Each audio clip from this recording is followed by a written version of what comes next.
좋은 아침입니다. 어떤 분에게는 좋은 오후가 되실지도 모르겠네요. 그러나 시간이 언제이든 이 시간에 참여하는 여러분 모두에게 오늘 하루가 하나님의 선물이라고 하는 사실은 전하고 싶으네요. 같이 한번 기도할까요? 은혜와 사랑이 많으신 하나님, 늘 좋은 것을 저희의 삶에 주시니 감사합니다. 때때로 삶이 버겁고 힘들고 어렵고 문제와 시험들이 우리의 삶을 엄습하지만 그럼에도 불구하고 그 하루는 하나님의 선물입니다. 가리워져 있는 하나님의 뜻들을 사건과 만남, 우리의 감당하는 일들을 통해 발견하게 하시고 할 수만 있는 대로 하나님의 뜻대로 주 앞에서는 오늘 하루가 되게 해 주옵소서. 어려운 말씀을 마음에 담을 때에도 주여 오늘 이 말씀이 우리에게 기도의 제목이 되게 하시고 나아갈 길들을 밝혀주는 하나님의 귀한 등불이 될 수 있도록 축복해 주옵소서. 예수님의 이름으로 간절히 기도하옵나이다. 아멘. 오늘 찬송은 321장입니다. 날 대속하신 예수께. 함께 찬송하겠습니다.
십자가에 달리사 날 자유하게 했으니 내 몸과 마음을 주 위에 다스게 하소서.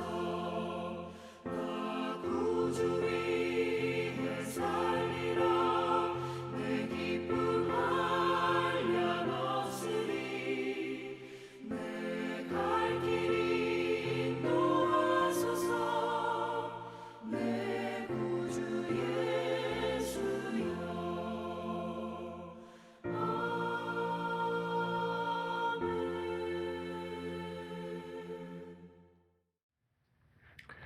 오늘 본문의 말씀은 아까 제가 기도 잠깐 했던 것처럼 조금 어려운 말씀이죠. 사도행전에 성령의 놀라운 역사가 역동적으로 펼쳐지는데 갑작스럽게 끼어든 말씀 같은 사도행전 5장 1절로 16절의 말씀입니다. 한번 마음을 집중해서 같이 한번 읽어볼까요? 사도행전 5장 1절로 16절의 말씀.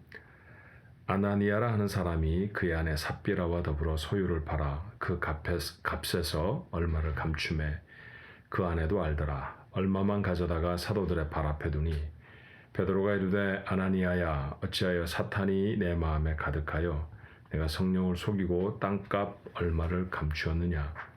땅이 그대로 있을 때에는 내 땅이 아니며 판 후에도 내 마음대로 할 수가 없더냐. 어찌하여 이 일을 내 마음에 두었느냐. 사람에게 거짓말한 것이 아니요 하나님께로다. 아나니아가 이 말을 듣고 엎드러져 혼이 떠나니 이 일을 듣는 사람이 다 크게 두려워하더라. 젊은 사람들이 일어나 시신을 싸서 메고 나가 장사하니라.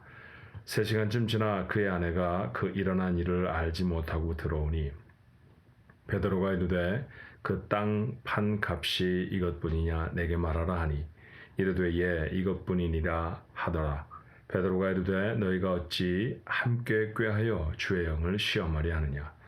보라 내 남편을 장사하고 오는 사람들의 발이 문 앞에 이르렀으니 또 너를 내어 가리라 하니 곧 그가 베드로의 발 앞에 엎드러져 혼이 떠나는지라. 젊은 사람들이 들어와 죽은 것을 보고 메어다가 그의 남편 곁에 장사하니 온 교회와 이 일을 듣는 사람들이 다 크게 두려워하니라. 사도들의 손을 통하여 민간의 표적과 기사가 많이 일어나매 믿는 사람이 다 마음을 같이하여 솔로몬 행각에 모이고 그 나머지는 감히 그들과 상종하는 사람이 없으나 백성이 칭송하더라. 믿고 주께로 나아오는 자가 더 많으니 남녀의 큰 무리더라. 심지어 병든 사람을 메고 거리에 나가 침대와 요 위에 누이고 베드로가 지날 때 혹 그의 그림자라도 누구에게 덮일까 바라고 예루살렘 부근에 수많은 사람들도 모여 병든 사람과 더러운 귀신에게 괴로움 받는 사람을 데리고 와서 다 나음을 얻으니라. 아멘. 예루살렘에 초대 기독교 공동체가 세워집니다. 베드로가 나가 복음을 전할 때 3,000명씩 회개하고 돌아오는 엄청난 일이 있었거든요. 그 이후에는 또 5,000명의 사람들이 믿음의 사람이 되어지기도 했었습니다.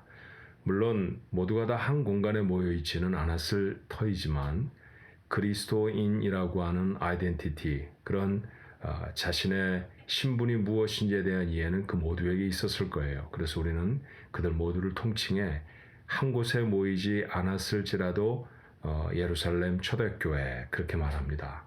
부흥하던 교회를 보는 것은 믿음의 사람들로 신이 나는 일입니다.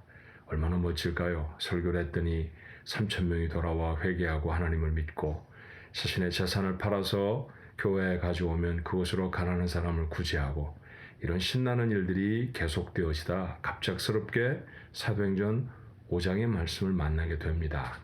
아나니아와 삽비라 믿음의 사람들이었죠. 교회의 일원이었습니다. 아마 재산을 팔아서 교회에 가져가고 그 재산으로 다른 사람들을 섬기는 모습이 보기에 좋았고 또 자신들도 그렇게 했으면 하는 생각이 들었던가 봐요. 자, 저들에게 소유가 있었는데 그것을 팔아서 교회에 가져옵니다. 그런데 문제는 그 값에서 얼마를 감추었죠. 그리고 그 얼마만 가져다 사도들의 발 앞에 두었습니다. 남편과 아내가 함께 의논했던 일이었습니다. 오늘 여기 말씀해 보니 얼마를 감추고 또 그 중에 부분만 가져왔다라는 것을 보면 오늘 그들이 행한 일이 비자발적인 헌금의 행위였다라고 하는 사실이 분명하죠. 정말 마음이 원해서 드리는 것이 아니었죠. 얼마를 숨겼다, 가져온 것이 적었다, 많았다, 이것이 문제가 아니었다는 사실을 오늘 성경을 통해서 우리가 먼저 기억해야 할 필요가 있습니다. 베드로가 그에게 묻습니다. 이게 전부냐? 물론 아나니아에게는 처음부터 묻지 않고 바로 그의 잘못을 지적합니다. 어떻게 사탄이 마음에 가득해서 거짓을 행하느냐고 말이죠. 그런데 베드로의 이야기가 상당히 의미심장하죠. 오늘 3절의 말씀을 보니까 성령을 속이고 땅값 얼마를 감추었느냐. 그가 속인 것은 베드로나 그 밖에 다른 사람들이 아니었습니다. 이게 내가 땅을 판 전부입니다. 그렇게 교회에 가져왔겠죠. 사람들이 어쩌면 그를 칭찬해주고 그를 존경해 주었을지 모릅니다. 그런 걸 기대하며 그는 땅값 전부라고 했겠죠.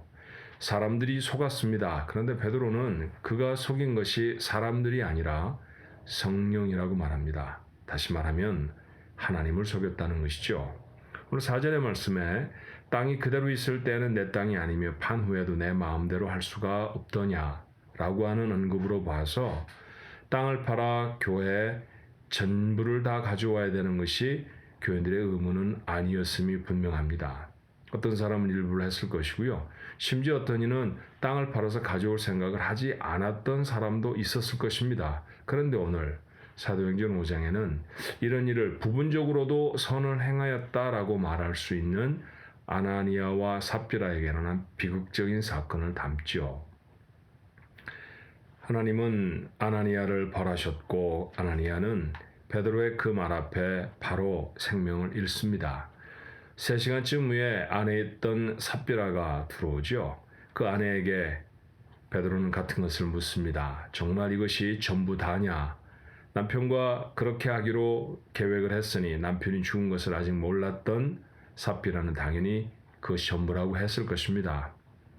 베드로의 책망이 이어집니다. 어찌하여 함께 꾀하여 주의 영을 시험하려 하느냐? 이때에도 그가 시험하고 있는 것은 베드로나 사람들이 아니라 하나님의 영, 곧 하나님이시라는 것이죠. 그도 역시 벌을 받아 생명을 잃어버립니다. 두려운 말씀이죠. 이런 거짓된 마음이 조금이라도 있으면 하나님이 우리를 바로 벌하셔서 죽이시는가, 하나님이 좀 너무하신 거 아닌가, 그런 생각도 들 수가 있을 거예요. 저는 오늘 이 말씀 속에 여러분이 다른 것보다 2가지 점에 주목해 교회 제목으로 삼았으면 하고 생각이 들었습니다. 그 첫 번째는 부흥하는 교회에 사탄이 도전하고 있다라는 것이죠. 오늘 베드로가 거푸 말하는 것처럼 아나니아의 마음에 사탄이 가득하였다 그렇게 표현하고 있죠. 오늘 7절의 말씀에도 3시간쯤 지나 그의 아내가 그에게 일어난 일을 알지 못하고 들어오니 베드로가 그 땅 판값이 이것뿐이냐 내게 말하라 하니 이르되 예 이것뿐이라 하더라. 베드로가 이르되 너희가 어찌 함께 꾀하여 주의 영을 시험하려 하느냐. 이 함께 꾀하다라고 하는 이 말, 이것을 헬라어로는 수네포네세라고 기록하고 있는데요. 이것은 쉼포네오라는 말에 에서부터 파생된 말입니다. 심포니아 이런 표현으로 여러분이 기억할 수 있죠. 그러니까 한 목소리를 내다라는 말이죠. 부부가 한 목소리를 내는 것은 얼마나 좋습니까? 그런데 악한 일로 한 목소리를 내게 되어졌다는 데 문제가 있습니다. 더군다나 오늘 이 표현은 수동태로 표현이 되어 있어요. 특별한 문법적인 지식이 없다 할지라도 수동태와 능동태의 차이점은 아시죠? 능동태는 자발적으로 하는 것이고요. 수동태는 누군가가 그렇게 하도록 시키는 것입니다. 오늘 이 말씀을 수동태로 기록한 까닭은 그들이 사탄에 의해 움직임을 당하고 있다라고 하는 표현을 우리에게 알려주는 것입니다. 그렇습니다. 사탄은 이처럼 부흥하던 초대교회에 헌신하는 어떤 행동을 통해서 교회에 시험을 주고 있습니다. 당연히 물질적인 시험은 이때 두려워했다라고 하는 표현처럼 사람들에게 큰 깨달음이 되어야겠죠. 그러니 이후에는 물질에서는 퍽 자유스러워져야 했다라는 예상을 할 수 있지 않겠습니까? 하지만 사도행전 6장의 말씀을 보면 다시금 구제 헌금을 나누어 주는 일로 2 그룹의 사람들이 반목하고 대립하는 장면이 등장을 합니다. 사탄은 그만큼 집요하다는 것이죠. 오늘 우리의 삶의 터전이 바로 이처럼 영적 전쟁터라고 하는 사실을 잊지 않아야 합니다. 우리의 가정에도, 우리가 사랑하는 우리의 기업에도, 또 우리가 애를 써서 충성하며 섬기고 있는 교회에도 언제나 이런 사탄의 도전이 있을 수 있다라고 하는 사실을 우리가 기억해야 합니다. 그들이 했던 잘못에 비해서 좀 벌이 과하다라는 생각을 하실 수 있죠. 까닭이 있습니다. 그때 상황을 좀 생각해 봐야 하지 않나요? 자, 이제 막 교회가 시작됐습니다. 신약 성경의 교회를 일컫는 표현들을 여러분 기억하십니까? 보통은 교회를 하나님의 그리스도의 신부 그렇게 표현하죠. 여러분 신부에게 반드시 있어야 할 것이 있다고 하면 무엇이겠습니까? 신부는 다 아름답다. 아름답다고 하기는 해도 모두가 다 비슷한 얼굴을 가지고 있는 것은 아니잖아요. 그렇죠? 그런데 어떤 신부는 정말로 아름답게 생겼고요. 어떤 신부는 좀 덜할 수도 있습니다. 어떤 신부는 키가 환출하게 클 수도 있고요. 어떤 신부는 좀 키가 작을 수도 있겠죠. 어떤 신부는 대단히 지식이 많은 사람일 수도 있고요. 어떤 신부는 그렇지 못할 수도 있습니다. 그러나 그것이 신부 되어짐에 문제가 되는 것은 아닙니다. 그러나 그 모든 신부들에게 공통적으로 반드시 있어야 할 것을 따진다고 하면 순결함이죠. 그리고 신랑을 사랑하는 것입니다. 이 두 가지가 결여되어진다고 하면 그날에 아무리 아름다운 옷을 입는다 할지라도 그녀는 신부의 모습일 수 없는 것이죠. 교회가 이제 하나님과 새로운 관계를 시작하고 있습니다. 신부가 되는 것이죠. 이 처음 모습이 하나님 앞에 매우 중요했던 것입니다. 하나님은 첫 단추가 잘못 꿰어지면 교회 전체가 와해될 수 있다는 사실을 우리에게 경고하고 계시는 것이죠. 하나님은 이처럼 단호하셨습니다. 그저 책망하셔도 좋았을 일이지만 교회가 두려워할 정도로 큰 벌을 아나니아와 삽비라에게 내리셨습니다.